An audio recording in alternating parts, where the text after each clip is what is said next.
Martin Bashir has been condemned by the firm following an independent report by former senior judge, Lord Dyson. The report revealed that Mr. Bashir and the BBC used fraudulent activity to secure what is now referred to as that bombshell interview with the Princess of Wales in 1995. In the interview, Diana said that Prince Charles was having an affair. Her cries for help were being ignored by the palace when her mental health was in decline.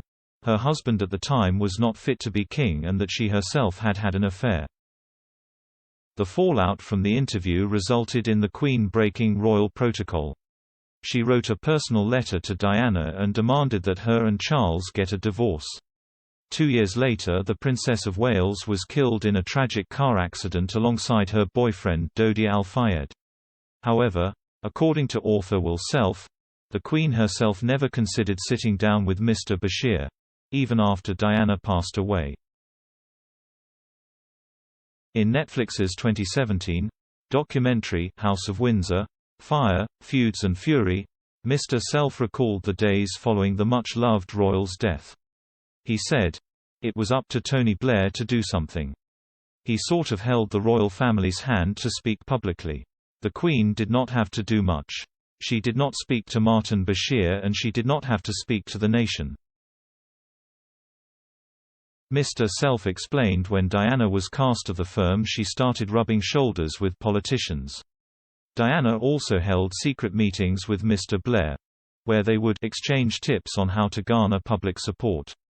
He believed that the week after Diana's death was a pinnacle point in modern history, because the British stiff upper lip was to be cast away, and that we were all going to bear our breaths, emote and share our grief in public. Moreover, when Diana died, the royal family stayed at Balmoral as the nation was in mourning.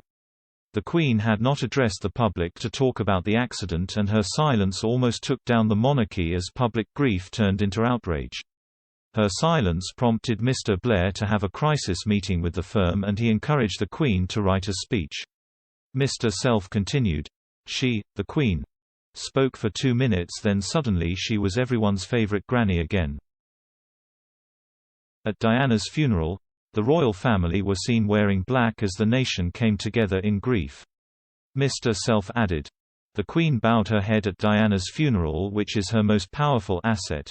When you are known for doing very little can actually say a lot."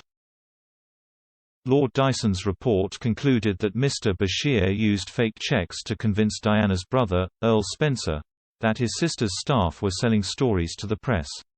This resulted in the Princess of Wales secretly recording a BBC Panorama interview that was watched by over 20 million people. Prince William issued a statement saying that the BBC's failures contributed significantly to her, Princess Diana, fear, paranoia and isolation, that he remembered in her final days. And Prince Harry believes that the ripple effect of a culture of exploitation and unethical practices ultimately took her, Princess Diana, life.